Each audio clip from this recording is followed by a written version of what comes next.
Bismillahirrahmanirrahim. Assalamualaikum warahmatullahi wabarakatuh.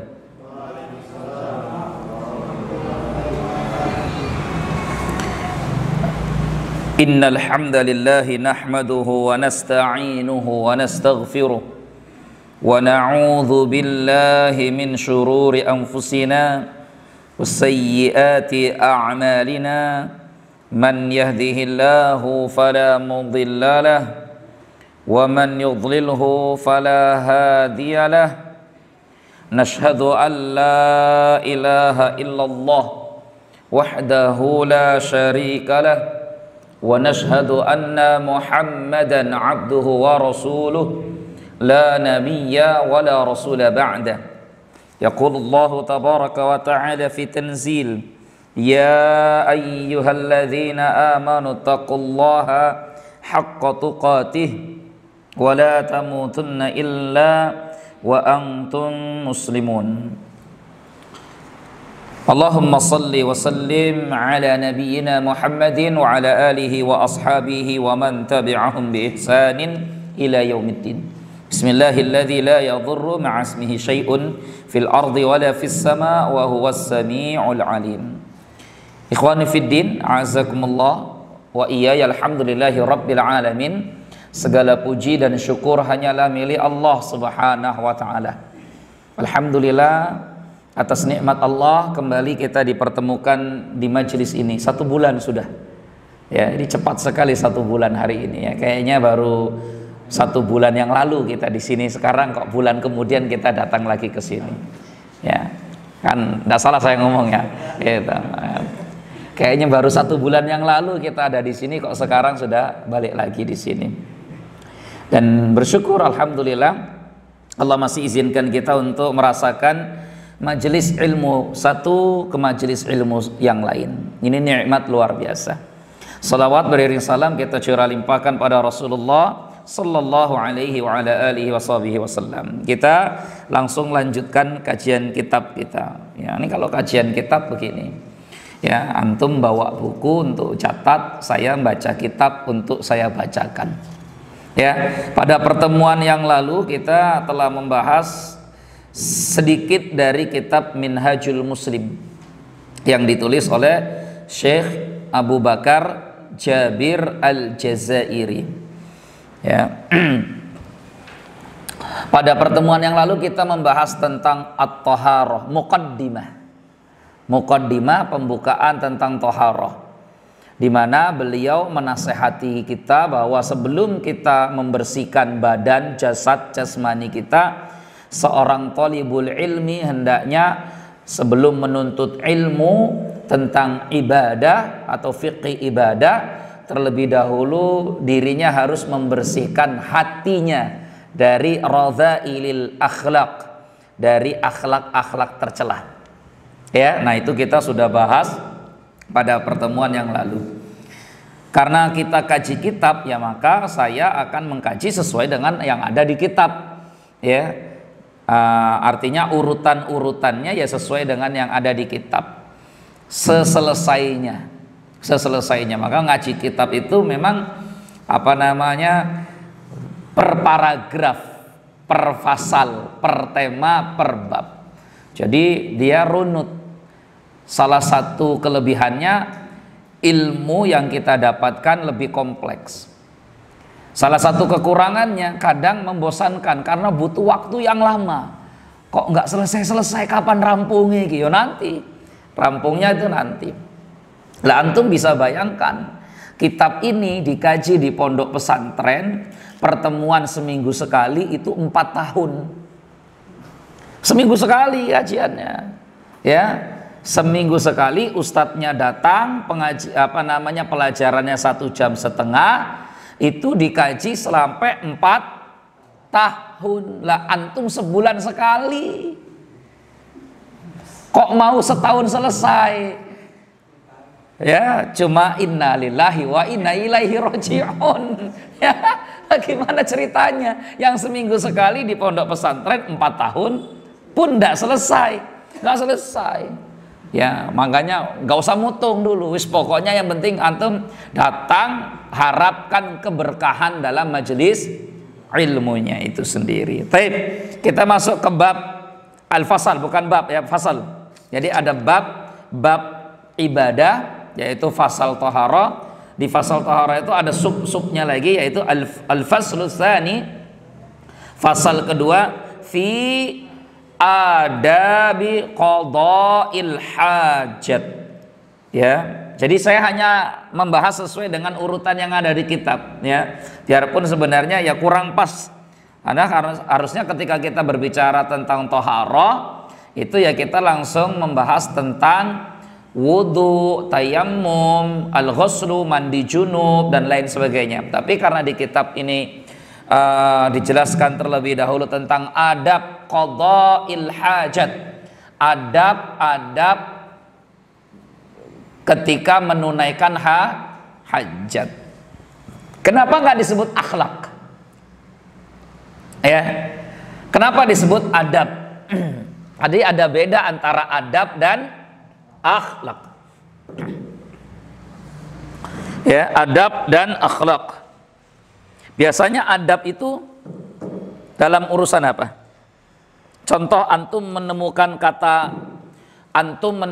kata adab dalam pembahasan apa? Hah? Ini adab, ini akhlak.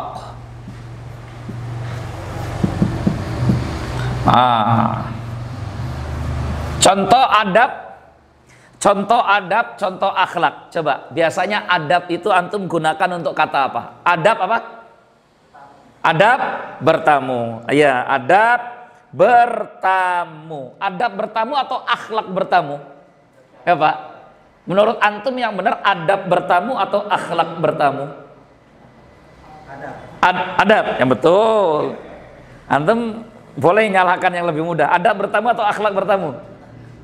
Adab bertamu, betul. Ya, 100 untuk antum. Ya, selain adab bertamu, adab apa? Adab berbicara. Oke, bolehlah. Ya. Selain adab berbicara, adab bertamu, adab apa lagi?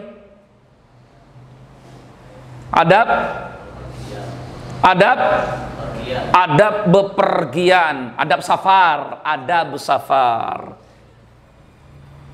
Selain adab safar, adab di ranjang nggak ada. Di ranjang itu antum pakai akhlak atau pakai adab sih? Hah? Nggak, saya tanya antum, kira-kira antum di ranjang itu pakai adab atau pakai akhlak? Adabul firos. Ya, adabul firos. Jadi adab berhubungan.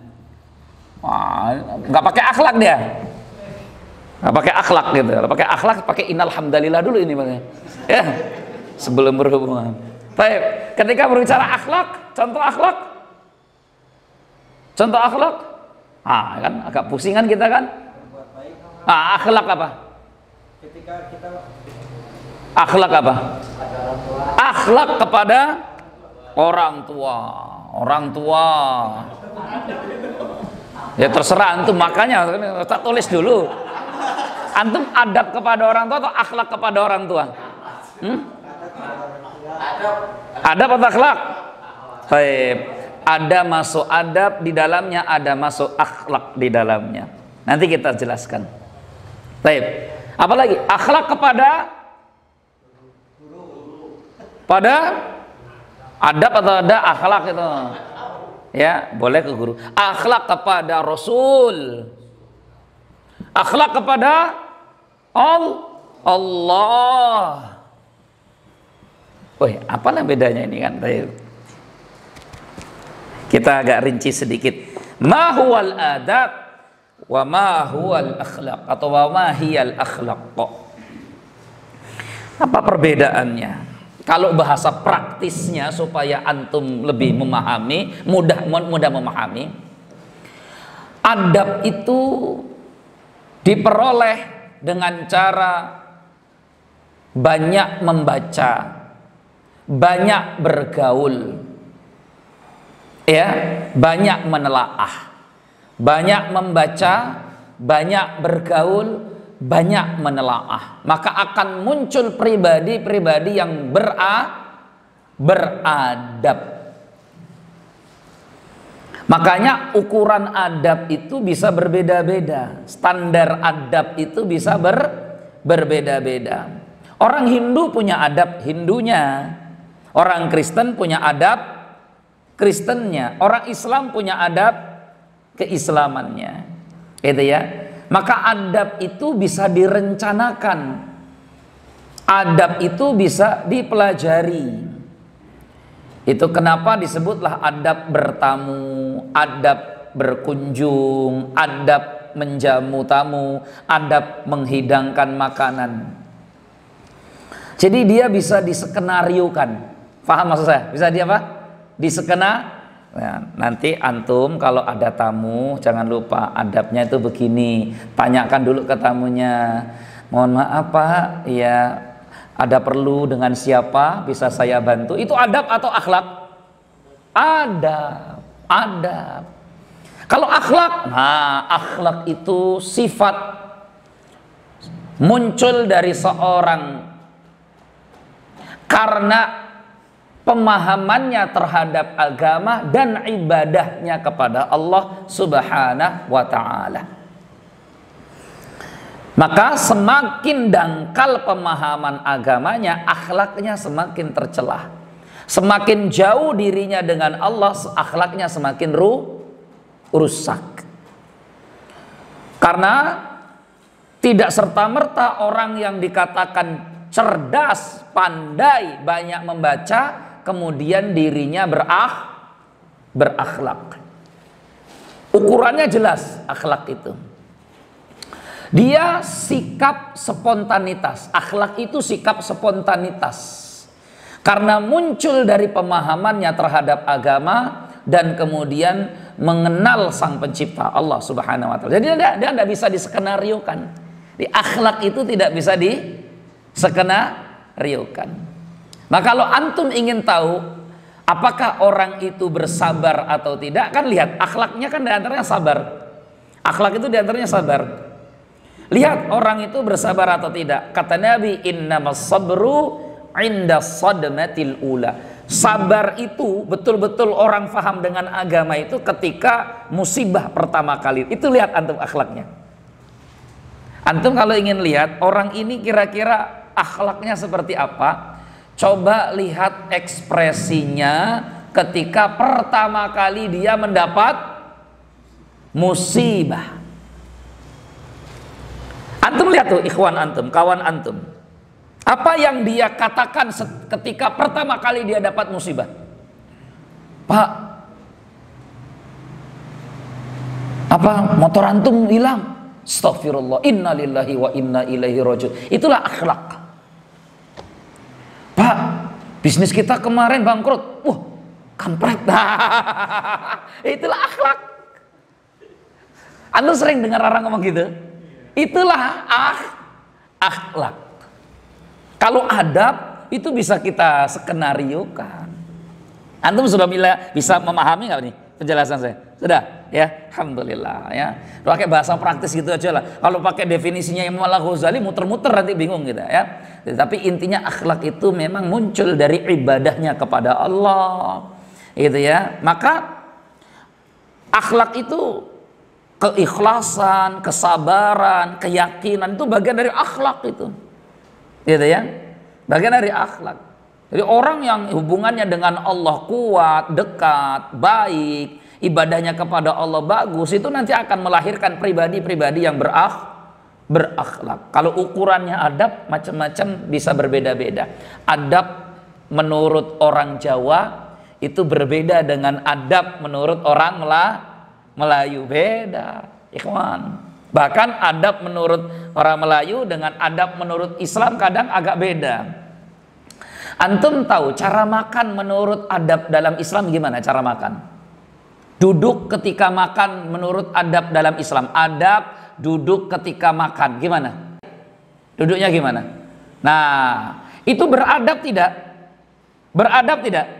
dalam Islam beradab. Innama akulu kama yakulul abdu wa ajlisu kama yajlisul abdu. Kata Rasulullah, saya itu makan seperti makannya hamba. Saya duduk seperti duduknya hamba. Duduk antum tadi mana coba akhi? Nah, ini duduk ini adab dalam makan. Dalam Islam duduk seperti ini dibenarkan. Tapi di sebagian masyarakat duduk seperti ini kalau makan gak sopan. Karena ukuran adab kadang berbeda-beda.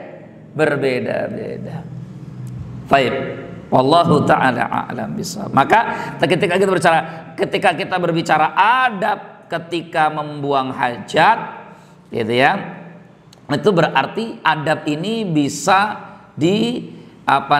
rencanakan, bisa kita fikirkan, ya, kita bisa fikirkan. Taib ikhwanu fiddin yang dimuliakan Allah.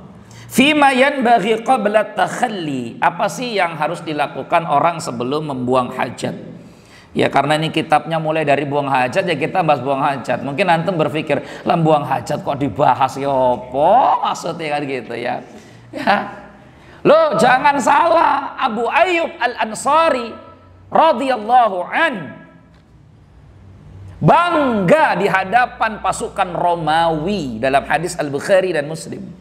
Muttafaqun alaih, di mana orang-orang Romawi yang ketika itu mereka mempertahankan Konstantinopel, Turki, Konstantinopel. Pertama kali penyerangan ke Konstantinopel terjadi di zaman Muawiyah bin Abi Sufyan radhiyallahu an. Sahabat Muawiyah ini terinspirasi dengan hadis Rasulullah sallallahu alaihi wasallam. Kenapa Abu Bakar Siddiq tidak mulai menyerang Konstantinopel? Lah yang di Jazirah Arab saja banyak yang murtad, masa langsung lompat ke Turki? Kenapa Umar ibn al-Khattab tidak menyerang Konstantinopel? Belum. Tapi yang diislamkan terlebih dahulu oleh Umar ibn al-Khattab selama 10 tahun adalah Syam dan Iran, Persia. Kenapa Utsman bin Affan radhiyallahu an tidak mengislamkan Konstantinopel? Belum juga, ya, beliau sempat mengirimkan pasukan tapi tidak sempurna karena memang kemudian kondisi pemerintahannya dikacaukan oleh para pemberontak, ya, Khawarij. Kenapa Ali bin Abi Thalib juga tidak berusaha mengirimkan pasukan ke Konstantinopel? Apalagi di zaman Ali bin Abi Thalib makin banyak lagi kekacauan dalam pemerintahannya dan konflik internal, sehingga kemudian terjadi beberapa perang. Jadi disibukkan untuk mengatur pemerintahannya. Nah, ketika sudah di zaman Hasan Husain bin Ali radhiyallahu anhum ajma'in, maka disitulah terjadi Amul Jamaah namanya. Apa itu Amul Jamaah? Tahun persatuan umat Islam. Jadi yang selama ini konflik, saling berperang, saling menuduh, atau ada terfitnah dan lain sebagainya, di zaman Utsman, di zaman Ali, sahabat saling berperang, saling membunuh. Di zaman Husain atau Hasan bin Ali bin Abi Thalib disebutlah Amul Jamaah, tahun persatuan. Semuanya menyatu di bawah satu panji, satu bendera, satu khalifah, Muawiyah bin Abi Sufyan radhiyallahu anhuma ajma'in. Maka pada masa Muawiyah inilah diutus pasukan perang laut pertama, ya, dan termasuk ada sahabat Nabi yang mulia bernama Abu Ayyub Al-Ansari. Usianya sudah sangat tua. Abu Ayyub Al-Ansari usianya sudah sangat tua. Karena memang Rasulullah mengabarkan Abu Ayyub ini sahabat yang umurnya panjang, matinya dikuburkan bukan di Madinah, tapi dikuburkan di negeri A'jam, Romawi.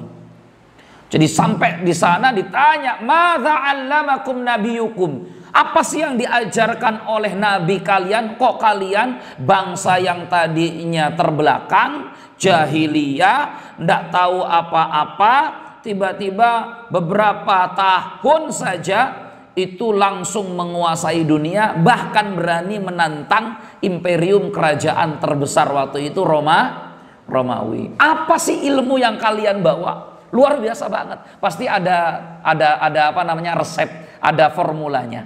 Ada formulanya kan pasti kan. Kalau kita ngelihat ada orang yang dagang 10 tahun, ya gitu-gitu aja. Tapi ada yang dagang 5 tahun berhasil. Pasti dia punya resep formulanya. Itu kadang orang penasaran, Pak, Bu, bagi dong resepnya. Apa sih kok dagangnya sukses? Aku dagang 10 tahun kok orang maju-maju ngene wae. Bahkan utangnya makin numpuk. Pasti orang pengen tahu. Maka beliau katakan, allamana nabiyuna kulla syai'in hatta al-khira'ah. Oh, Nabi kami itu mengajarkan semua hal, bahkan sampai urusan buang hajat. Makanya tuh buang hajat pun dibahas ini malam ini, ya. Kenapa kita perlu bahas, Ustadz? Karena ini bagian dari warisan Rasulullah sallallahu alaihi wasallam.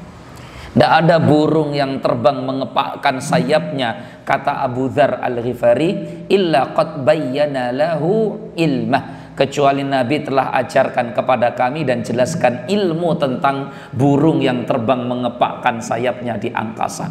Jadi urusan burung terbang saja sudah dijelaskan oleh Rasul, apalagi urusan bagian dari keseharian kita. Ini kan kebutuhan primer kita kan. Kebutuhan primer bukan, ikhwan? Kebutuhan primer, antum seminggu nggak buang hajat kalau nggak sakit perut, kan gitu ya. Maka kalau antum ingin tahu nikmatnya membuang hajat, tanyakan kepada orang yang sudah gagal ginjal setengah tahun, dia tidak bisa membuang air kencingnya sendiri. Baru itu terasa, ya Allah, ternyata buang hajat itu nikmat. Tanyakan sama yang punya penyakit seperti itu. Baik, yang pertama, an yatluba makanan khalian minan nas ba'idan an anzarihim. Hendaknya orang itu kalau buang hajat cari tempat sepi. Ya, cari tempat sepi supaya tidak terlihat oleh mata manusia. Bukan di tempat ramai. Allahu Akbar. Maka antum tahu enggak sebab kenapa umat Nabi Muhammad banyak disiksa di kubur? Apa sebabnya? Hadis riwayat Imam Muslim. Hadis riwayat Imam Muslim mengatakan bahwa paling banyak umatku ini mendapatkan siksa kubur nanti adalah karena baulihi. Apa baul? Kencing, urin. Kencingnya. Kenapa kok? Karena masalah kencing paling banyak umat Rasulullah Sallallahu Alaihi Wasallam disiksa dalam kubur. Karena memang masalah ini masalah banyak disepelekan oleh kaum laki-laki hari ini. Coba, tidak ada orang yang paling sembarangan buang hajat seperti kaum laki-laki, terutama kecuali yang beragama, yang paham agama. Gitu. Orang paham agama itu dia harus nyari dulu tempatnya, bahasa kita primpen. Ya, cari yang paling sepi, tapi jangan lupa baca doa. Jangan lupa baca doa, nanti ada adabnya. Jangan lupa baca doa. Supaya ba'idan an anzarin nas, jauh dari pandangan mata manusia. Jangan cuma nyumput ya di tiang listrik. Kadang ada orang buang air, buang hajat hanya di tiang listrik, atau seperti saya ada di Jawa, itu kepalanya saja yang ditutup. Ya, ada kali gitu di pinggir kali dibikin tempat nongkrongan, itu kepalanya cuma yang ditutup. Pokoknya yang penting kepalanya nggak saling ngelihat saja, kan gitu ya. Ini juga aib namanya, ikhwan, aib. Islam Masya Allah mengajarkan adab cara membuang hajat. Saya tidak tahu dalam agama selain Islam apakah juga diajarkan adab-adab seperti ini dengan detail atau tidak. Wallahu a'lam. Ya, tapi Islam sangat sempurna karena allamana nabiyuna kulla syai'in hatta al-khira'ah. Nabi kami Rasulullah Muhammad SAW mengajarkan segala hal sampai dalam urusan membuang hajat. Jadi jangan bangga-banggaan, apalagi kok lomba jauh-jauhan. Dulu yo tuan yo kita lomba jauh-jauhan gitu ya. Mau kencing aja lomba jauh-jauhan gitu. Ya, itu kan anak-anak dulu. Anak sekarang, ya iya. Ya Allah ya. Jadi kita memang perlu mengaca gitu ya. Ya Allah ya. Bahkan yang aib lagi, kok yang sudah remaja yang gede-gede juga ada lomba begini, naudzubillah. Kalau anak-anak mungkin masih masuk di akal, namanya anak-anak. Rasa malunya masih kurang kan begitu. Tapi kok sudah gede-gede, besar-besar kok masih juga lomba begini. Aduh, naudzubillah. Ya, perilaku orang ada-ada saja. Gitu ya. Makanya banyak umat Rasulullah sallallahu alaihi wasallam itu disiksa dalam kubur karena masalah baul. Amma ahaduhuma fakana la yastanzih min baulihi. Adapun yang satu ini kenapa diazab dalam kubur, kata Nabi, karena dia tidak cebok ketika buang air kecil. Dalam riwayat yang lain bukan masalah cebok, tapi la yastatir min baulihi. Dia tidak bersembunyi ketika buang air kecil. Jadi ada dua lafadz. Lafadz pertama la yastanzih, lafadz kedua la yastatir. Tapi maknanya sama-sama tidak perhatian dalam urusan membuang hajat. Ya, makanya ini perlu diperhatikan ikhwanu fiddin yang dimuliakan Allah Subhanahu wa taala. Gitu ya. Yang kedua, alla yadkhula ma'ahu ma fihi dzikrullah taala. Hendaknya dia tidak masuk ke satu tempat dia membuang hajat sambil membawa sesuatu yang di dalamnya tersebut nama Allah Subhanahu wa taala. Dan ada masuk ke tempat sesuatu dan kemudian dia membawa sesuatu yang di dalamnya tersebut nama Allah Subhanahu wa taala. Yang terlihat maksudnya. Kalau yang tidak terlihat sih tidak jadi masalah. Yang terlihat. Gitu ya. Nah, beliau Syekh Abu Bakar Jabir Al-Jazair membawakan riwayat hadis yang diriwayatkan oleh Imam Abu Dawud, di mana diriwayatkan dari Nabi sallallahu alaihi wasallam, labisa khataman naqashahu. Beliau itu Rasulullah memakai cincin yang sudah terukir. Jadi cincin Nabi itu diukir. Dalam riwayat yang lain cincin Rasulullah sallallahu alaihi wasallam itu 4 buah. Jadi Nabi itu punya 4 buah cincin. Tapi 4-4-nya nggak dipakai semua, nggak boleh kita pakai semua. Makainya cuma 1. Ya, jadi kalau orang berlebih-lebihan dalam mengenakan cincin, justru bukan dicintai tapi dimurkai. Karena bagian dari tabdzir, berlebih-lebihan. Kadang-kadang yang pakai cincin di kanan 2, kiri 2. Wah, itu kan berlebihan sekali. Kalau hukum pakai cincin apa Ustaz? Hukum pakai cincin memang para ulama berbeda pendapat dari 2 pendapat. Sebagian mengatakan sunnah, sebagian mengatakan mubah, boleh-boleh saja, tapi bukan sunnah. Ya, ada ulama yang menguatkan pendapat yang sunnah, maka ada ustadz-ustadz yang pakai cincin. Silakan. Gitu. Ada yang mengatakan mubah. Kenapa mubah? Karena sebenarnya Rasulullah itu memakai cincin untuk hajat, untuk kebutuhan, yaitu stempel, khatam, untuk stempel. Seandainya tidak ada stempel, Rasulullah pun tidak pakai cincin. Buktinya apa? Buktinya kan Rasulullah sebelum ada stempel beliau tidak mengenakan cincin. Ya, tapi ini khilaf perbedaan pendapat, masing-masing saling menghargai. Gitu ya. Masing-masing saling menghargai. Ustaz berpendapat apa? Pakai cincin sunnah. Kenapa tidak pakai cincin? Saya tidak bisa pakai cincin, risih. Jadi kalau kita pakai cincin ditaruh di jari, itu nanti ada rasa-rasa nggak enak. Nah, itu nggak bisa saya pakai itu. Dulu pernah pakai cincin, tapi ternyata nggak betah. Ya, nggak betah. Ya, jadi perlu membiasakan. Antum ada yang pakai cincin nggak? Ada? Nggak nyunah belas ini berarti di sini. Antum ada pakai cincin ini? Ya, moga-moga antum alasannya sama kayak saya. Ya, antum nggak betahan gitu ya, nggak betahan. Ya. Baik. Jadi cincinnya Rasulullah itu sudah terukir.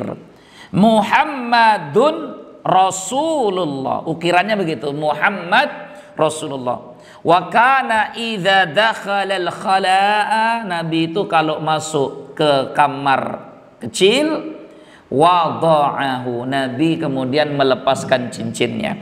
Hadis riwayat Abu Dawud. Hadis ini dihukumi oleh para ulama dengan hadis yang dhaif, lemah.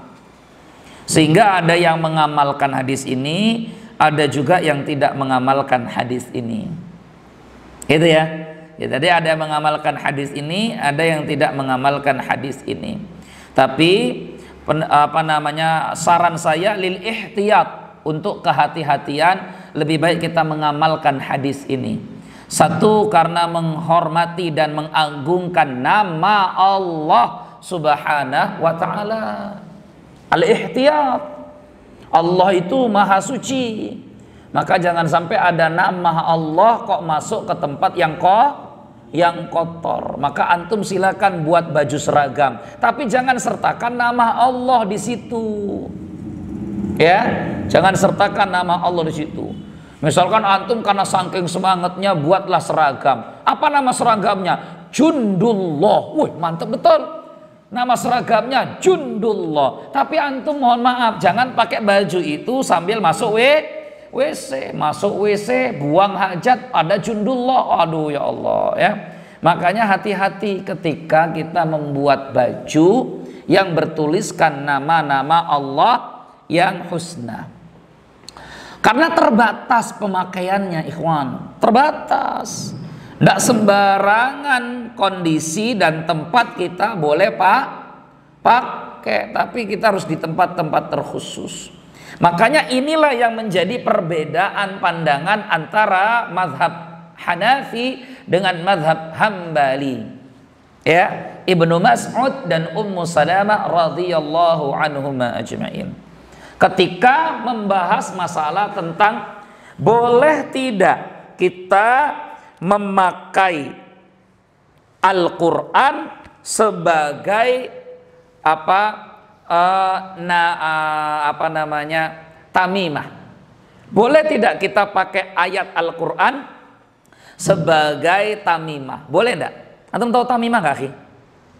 Tamimah itu tangkal, jimat yang diikatkan di lengan, atau diikatkan di badan, atau dilipat dimasukkan ke saku gitu ya. Maka saya tanya sama antum, boleh enggak menggunakan ayat Al-Quran ya, kemudian lembaran ayat Al-Quran yang ada itu sobekan-sobekannya, misalkan ada Al-Quran yang sudah nggak kepake, terus ada lembaran-lembaran ayat Al-Quran yang kemudian kita lipat masukkan sebagai tamimah, boleh enggak? Sebagai jimat. Oh, bahasanya jimat kok akhirnya kan gitu ya, barang si ciling keramat. Boleh nggak? Ya, antum diskusi dulu, boleh apa enggak gitu dah. Ya, menurut antum boleh nggak, Ki? Pak Bandi boleh nggak? Antum pakai jimat ayat Al-Quran. Ayat Al-Quran kok nggak boleh, gimana jimat?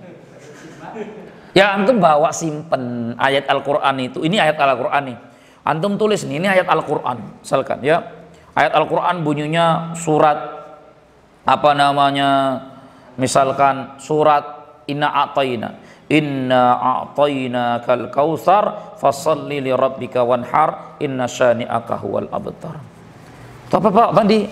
Simpen Pak untuk pengaman ya ayat Al-Quran. Ya, boleh nggak? Kata siapa? Kata antum boleh nggak, Ki? Antum boleh nggak, Pak?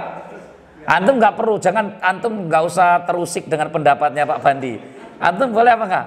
Ayat Al-Quran. Lo kalau jimat yang lain boleh nggak? Nggak boleh. Ini ayat Al-Quran. Antum berlindung dengan ayat Al-Quran. Boleh nggak antum berlindung dengan ayat Al-Quran? Boleh. Hah? Ya, boleh, tapi kan dibaca. Boleh, bukan disimpan. Loh, sekarang saya mau nyimpen kok. Kalau dibaca itu selesai, kita nggak diskusi kalau dibaca itu. Sekarang saya mau nyimpen, tak simpen. Ayo, antum tak simpen, antum boleh nggak kalau disimpan? Antum tahu pengajian, tahu Pak Kiainya bagi ini ayatnya, simpan. Ayo, kalau antum boleh apa nggak ini? Ayo loh, Mau lihat tahu boleh Pak? Boleh. Gitu. Alasannya apa kok boleh? Ayat Al-Quran itu dijadikan sebagai perlindungan itu dulu boleh. Boleh, iya. Pak Bandi kenapa nggak boleh? Ayo lo. Karena dianggap jimat. Bukan bahasa itu tak bahasakan saya aja. Yang antum bawa kemana-mana itu apa namanya? Jimat antum tuh hari ini HP itulah jimat itu. Antum kalau nggak bawa HP coba. Galau kan? Gitu. Mau barang si ciling keramatan gitu. Tapi nggak lah beda. Antum apa? Boleh nggak begitu? Antum katanya, saya tuh kalau sudah bawa ayat Quran ini, tenang hati saya. Kok jadi makin semangat, makin yakin. Itu jimat bukan tuh akhirnya tuh? Ayo, kan? Makin pusing kan nanti kan? Gitu. Emang saya sengaja bikin pusing dulu. Ngaji itu harus pusing. Kalau nggak pusing orang ngaji. Tandanya otak kita berpikir itu muter. Iya juga ya. Iya, boleh apa enggak? Maka itu pun jadi perbedaan antara Imam Hanafi dengan Imam Hambali.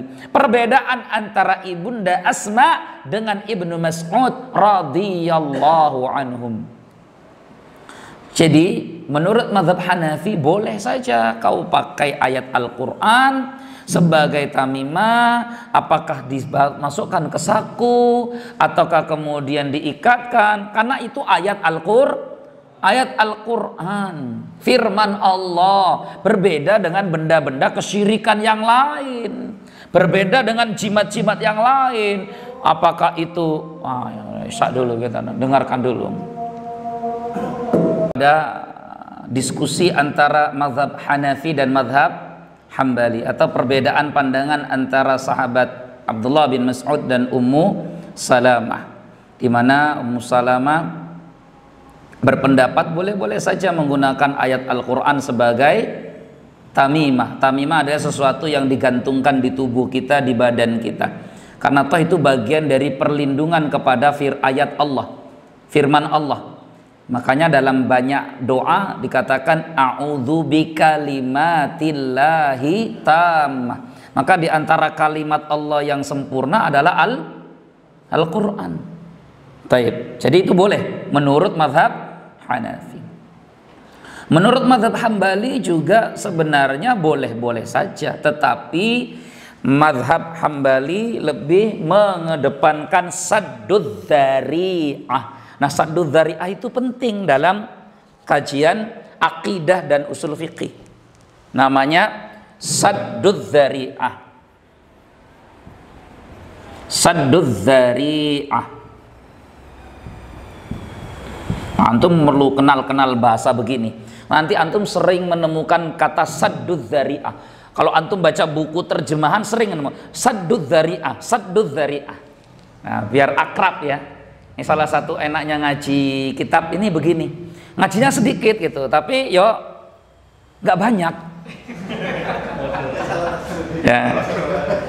Banyakan denger cak lontong ini akhirnya. Saddud dzari'ah. Apa itu saddud dzari'ah? Menutup pintu peluang terjadinya kerusakan yang besar. Maka dalam hukum agama kita itu saddud dzari'ah selalu dipertimbangkan. Contoh, dulu ziarah kubur itu dilarang. Kenapa? Karena Rasulullah saddud dzari'ah, menutup pintu celah, karena banyak orang ziarah kubur bukan ziarah ingat mati tapi melakukan kesyirikan. Maka kata Nabi, kuntu nahaitukum an ziyaratil kubur. Dulu aku larang kalian ziarah kubur.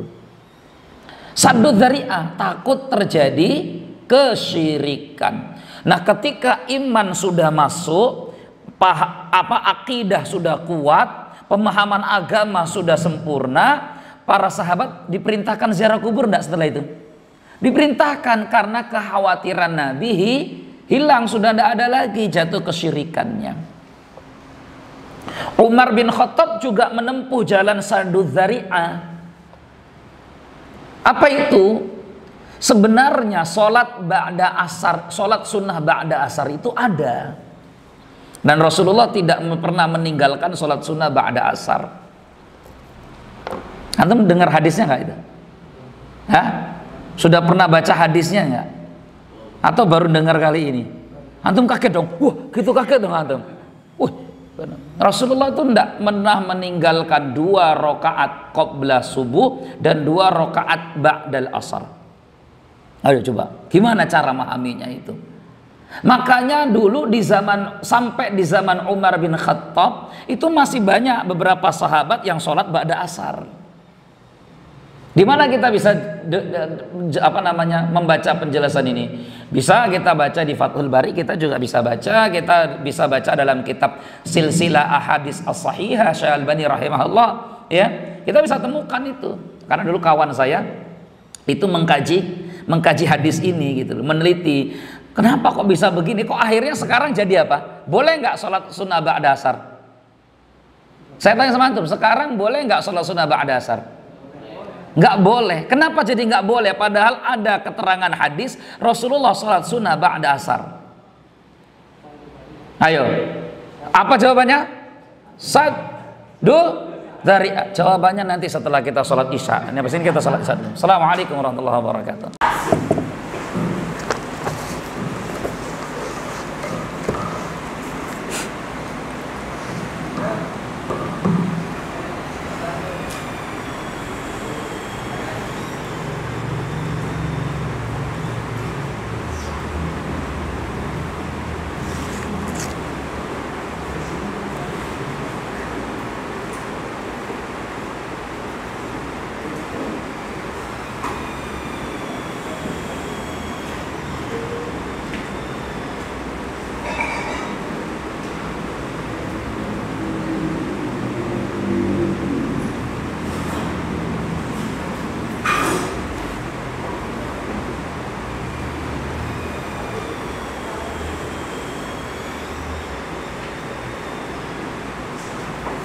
Sudah kita mulai ya. Bismillahirrahmanirrahim. Assalamualaikum warahmatullahi wabarakatuh. Alhamdulillah, wassalatu wassalamu ala Rasulillah wa ala alihi wa ashabihi wa man wala, amma ba'du. Ikhwanu fiddin yang dimuliakan Allah, kita lanjutkan lagi sampai pada poin apa tadi? Saddul dzari'ah. Apa saddu dzari'ah, akhi? Yang antum pahami apa saddu dzari'ah itu? Mencegah suatu masalah yang menjadikan jadi lebih besar. Yang menjadikan apa? Besar. Apanya lebih besarnya? Bahayanya. Kemungkaran dan madaratnya. Taib. Tadi kita sampai pada poin apa tadi? Asar. Kenapa di zaman Rasulullah itu masih ada yang melaksanakan sholat sunnah ba'da asar, tapi di zaman Umar kemudian dilarang. Ketika beliau menjadi khalifah, beliau melarang kaum muslimin untuk sholat sunnah ba'da asar. Karena Umar melihat satu, di zaman Nabi SAW yang menjadi tolok ukur adalah Rasulullah itu sendiri. Jadi ketika Rasulullah sholat sunnah ba'da asar, maka Rasulullah tahu pada waktu itu masih diperbolehkan untuk mengerjakan sholat sunnah.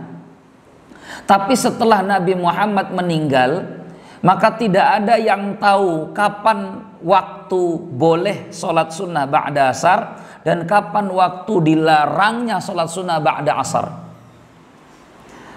Dikhawatirkan oleh Umar ibn al-Khattab, ketika pintu ini dibuka, maka banyak orang yang akan melalaikan, berleha-leha dan berlama-lama sholat sunnah, bahkan kemudian nanti khawatir masuk pada waktu yang sudah dilarang oleh Nabi untuk mengerjakan sholat sunnah, karena di waktu itu matahari tenggelam di antara 2 tanduk syaitan. Bisa paham nggak penjelasan saya tadi, Pak? Jadi kalau di zaman Nabi itu masih memungkinkan, nabinya masih hidup.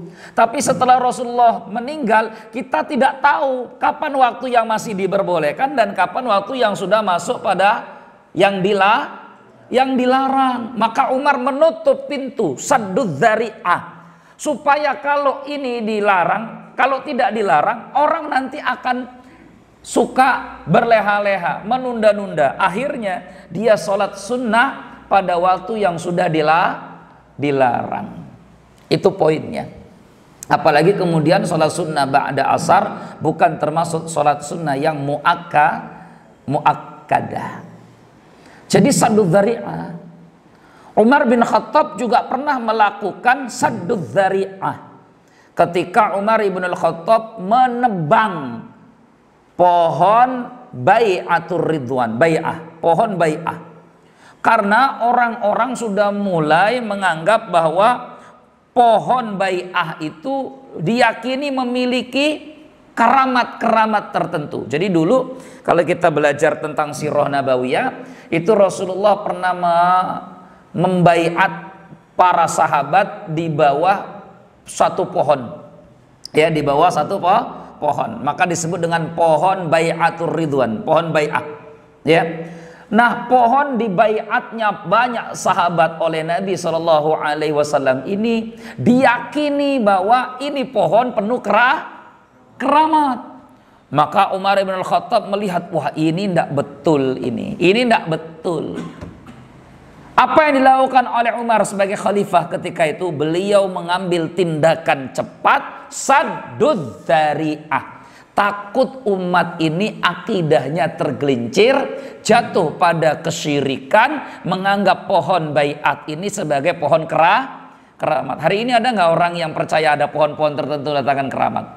Banyak ikhwan. Ada yang gantungkan, kolornya, diyakini bahwa kalau gantungkan kolor di sana nanti semua kebutuhannya terpenuhi. Ada yang mencatatkan semua keinginannya, digantungkan di ranting-rantingnya dan lain sebagainya. Ini kesyirikan. Maka Umar memangkas pohon itu, menebangnya, nggak ada sisa. Yang dilakukan oleh Umar adalah saddud dzari'ah. Ada poin lagi nggak? Poinnya banyak. Jadi dalam agama kita saddud dzari'ah itu ajaran. Contoh, Umar ibn al-Khattab mengganti Panglima Khalid bin Walid. Antum pernah dengar kisah itu kan? Taib. Ada yang tahu apa sebabnya Umar bin Khattab mengganti Panglima Khalid bin Walid? Bukan karena tendensius, saya nggak suka sama Khalid. Bukan. Itu namanya fitnah itu. Pitonah. Ya kan itu ya. Apa sebabnya? Umar bin Khattab kenapa mengganti Panglima Khalid? Ada yang tahu? Antum tahu?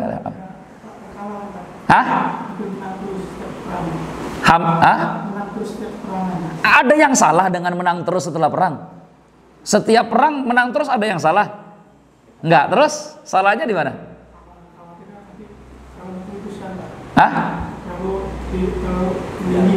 Iya. Terlalu? Siapa yang sombongnya? Khalid nggak pernah sombong. Sahabat Khalid radhiyallahu anhu nggak pernah sombong. Antum bisa jelaskan lebih detail?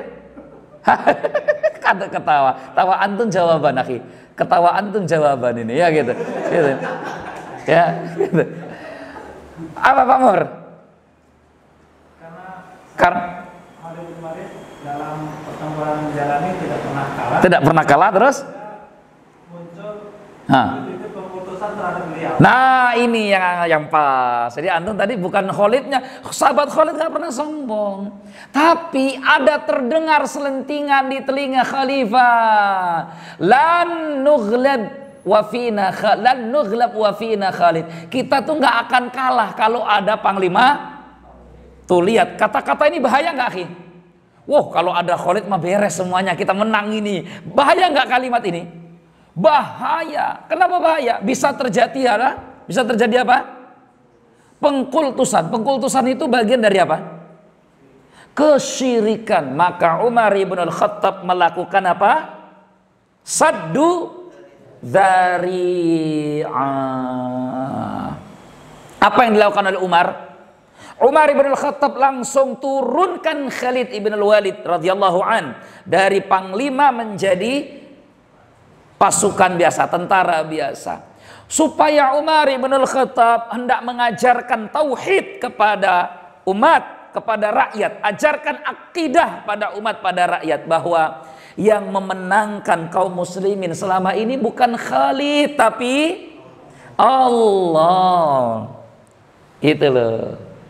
Jadi sebenarnya banyak ya saddu dzari'ah itu ya, Antum baru paham kan? Oh, pura-pura baru paham aja lah gitu ya, supaya jangan sudah dari dulu kan nggak enak saya ngomongnya gitu ya.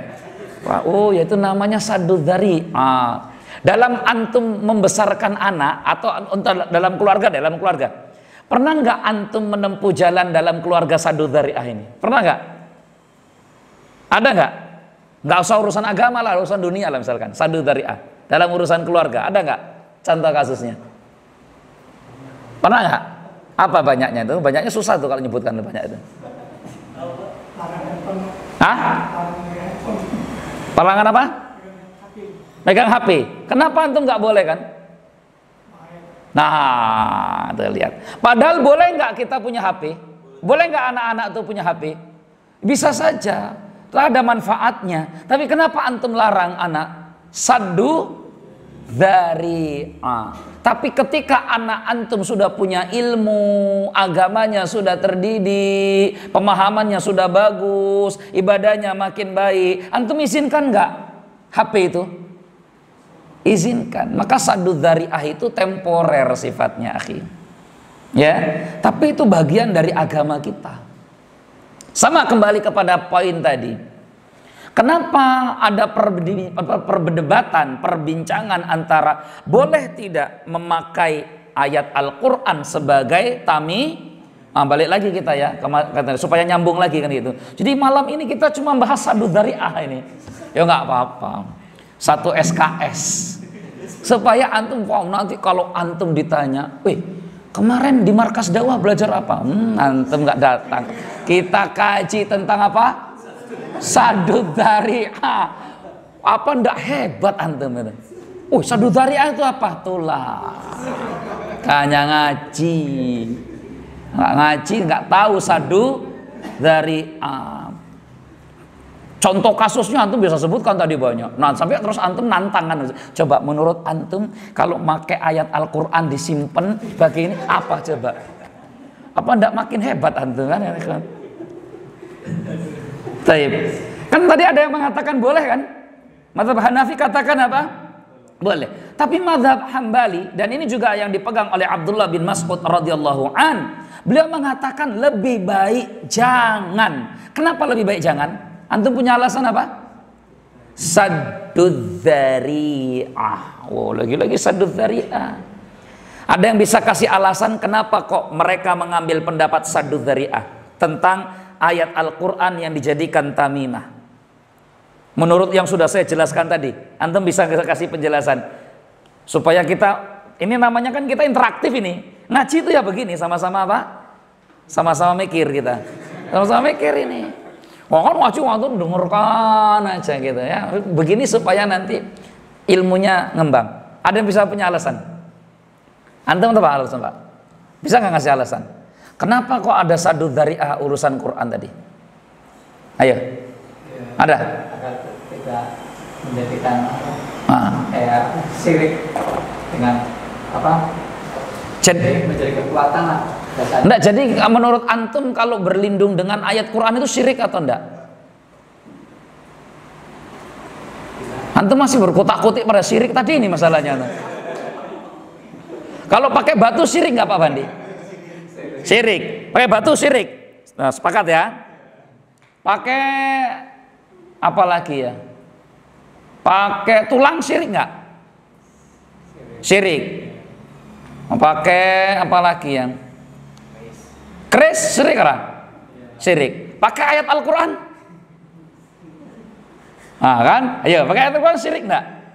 Wah, ayat Al-Quran kok. Ya. Makanya nggak ada yang mengatakan syirik, tapi saddu dzari'ah. Apa poin saddu dzari'ahnya? Nggak, kalau ayat Al-Quran nggak ada yang mengatakan syirik ya, gitu. Cuma dia ada saddu dzari'ah. Apa poin saddu dzari'ahnya? Apa maksud salah gunakan? Untuk hal-hal yang negatif. Contohnya? Oh, saya mau merampok ada ini. Wah, nah, tapi nggak begitu suruh. Jadi yang dijelaskan oleh para ulama, saddu dzari'ahnya itu khawatir kita satu. Tapi masuk antum masuk. Kita menyalahgunakan maksud dari Al-Quran itu diturunkan. Al-Quran diturunkan untuk apa, akhi? Hudal linnas, petunjuk bagi manusia, bukan hanya sekadar untuk dijadikan simpanan. Poin 1. Saddu dzari'ahnya di sini. Al-Quran itu harus kita ta'zim, muliakan, agungkan, karena Al-Quran kalam Allah, firman Allah. Kalau antum selalu pakai itu ayat Al-Quran yang diikatkan di badan sebagai penyelamat, perlindungan, atau lembar Quran yang antum bawa di saku sebagai pengaman, penenang hati, atau perlindungan, maka antum tidak bisa selamanya menjaga itu tetap bersih. Khawatir antum masuk kemana tadi? Masuk ke WC, masuk ke tempat-tempat najis, kotor, dan lain sebagainya. Maka berarti kita membawa firman Allah yang suci, mulia ke tempat-tempat yang najis. Itulah yang dikhawatirkan. Jadi khawatirnya para ulama itu saddud dzari'ah. Justru akhirnya nanti dikategorikan apa? Istihza, merendahkan, mengolok-olok, meremehkan, menghina firman Allah. Paham maksud saya, Pak? Paham ya? Jadi ada bahasa nanti istihzanya. Istihzanya bukan ketika ditempel, bukan. Tapi orang kalau ditempel meyakini ini akan membawakan ketenangan, otomatis dia akan bawa kemana-mana itu Al-Quran. Ya, akhirnya masuk ke WC. Masuk ke WC dia. Habis WC sudah buang hajat, astagfirullah pula dia kan, karena bawa Quran. Makin dosanya berlipat ya. Astagfirullah dalam WC, dia bawa Quran lagi ditempel, makin berlipat lagi. Poinnya itulah kenapa kemudian para ulama dan sahabat Abdullah bin Mas'ud melarangnya. Melarangnya bukan karena syirik, bukan, tapi karena saddud dzari'ah, ihtiyat, kehati-hatian, khawatir kau gunakan Al-Quran itu dan masuk ke tempat-tempat yang najis dan kotor. Wallahu a'lam bissawab. Antum bisa kasih sebut contoh saddud dzari'ah yang lain nggak, Pak?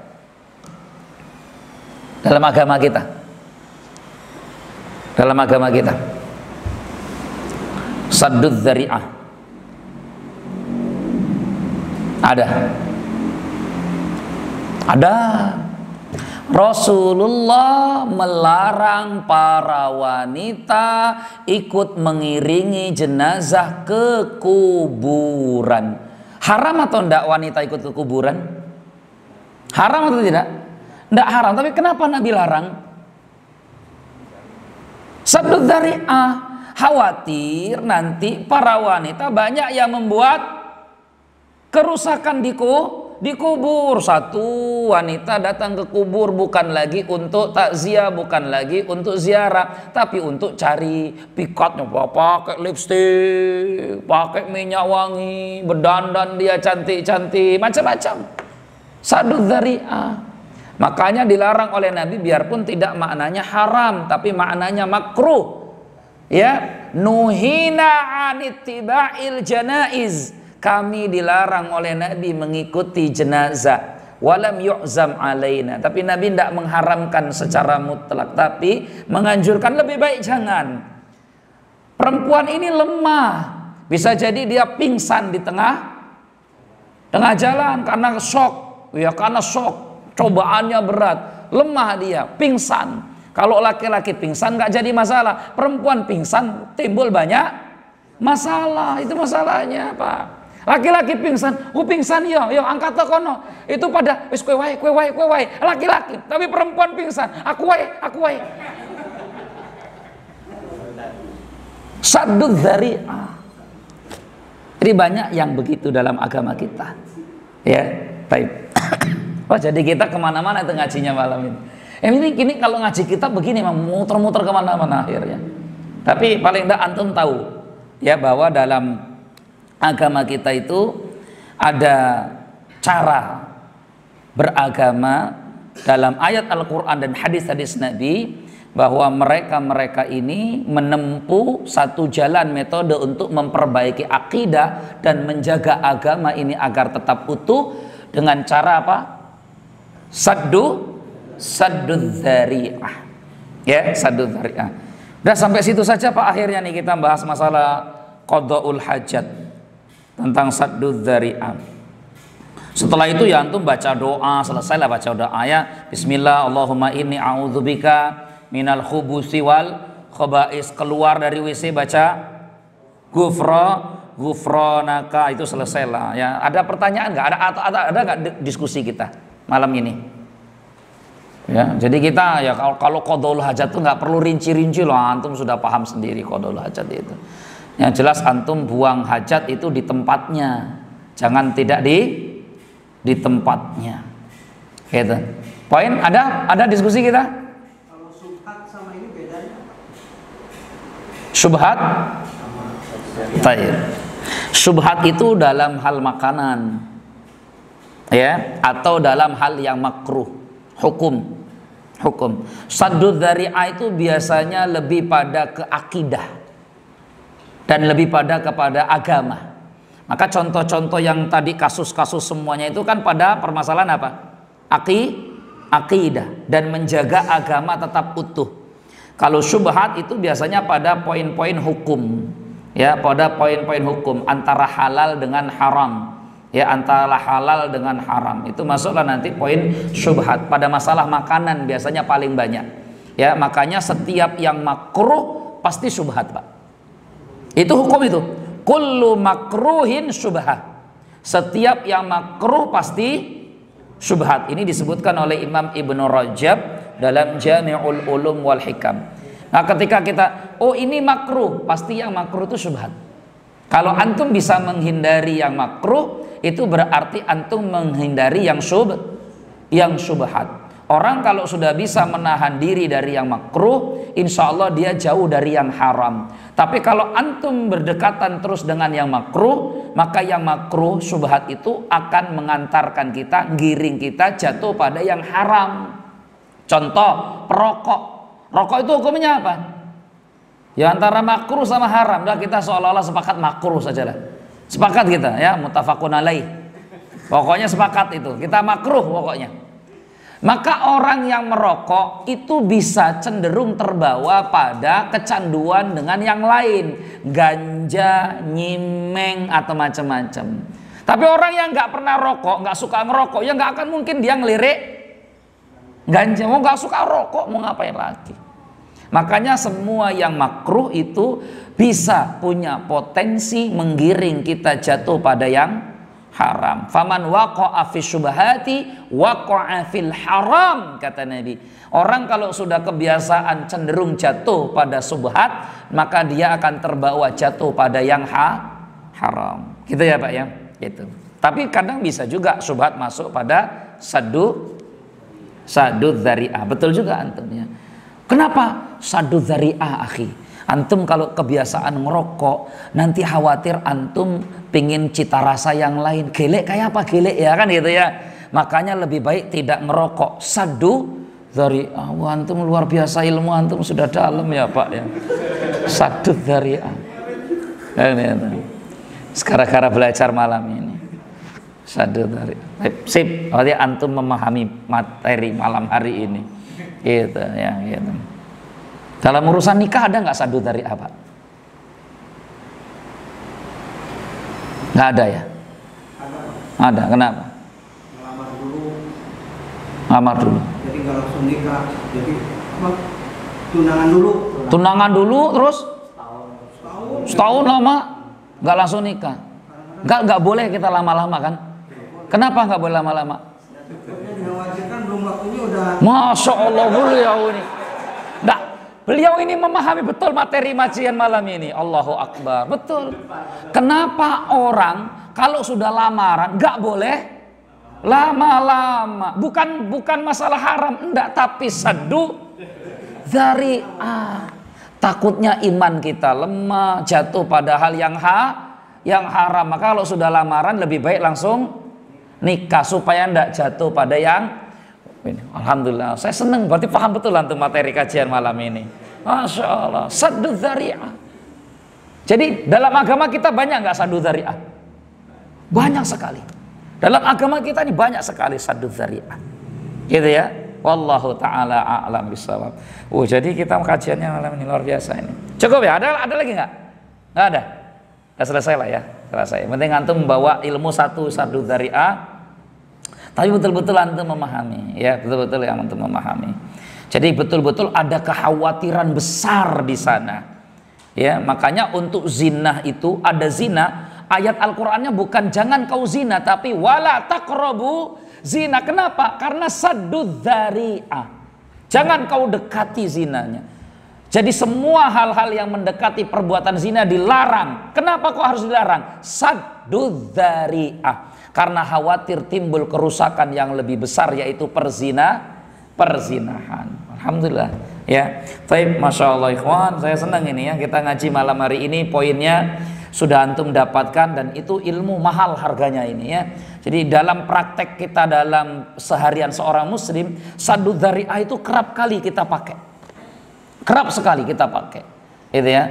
Karena saddud dzari'ah itu menjaga agama ini tetap utuh. Kehati-hatian ikhwan, kehati-hatian. Maka kita dalam berprinsip dalam agama ini kan berprinsipnya saddud dzari'ah. Kenapa antum nggak lakukan? Rasulullah nggak ngelarang, Rasulullah nggak perintah. Kalau saya lakukan, nanti saya akan kreasi. Maka ditahan supaya tidak terjadi kerusakan dalam beragama itu. Wallahu ta'ala a'lam bissawab. Subhanakallahumma wa bihamdika asyhadu an la ilaha illa anta astaghfiruka wa atubu ilaik. Akhiru kalam. Assalamualaikum warahmatullahi wabarakatuh.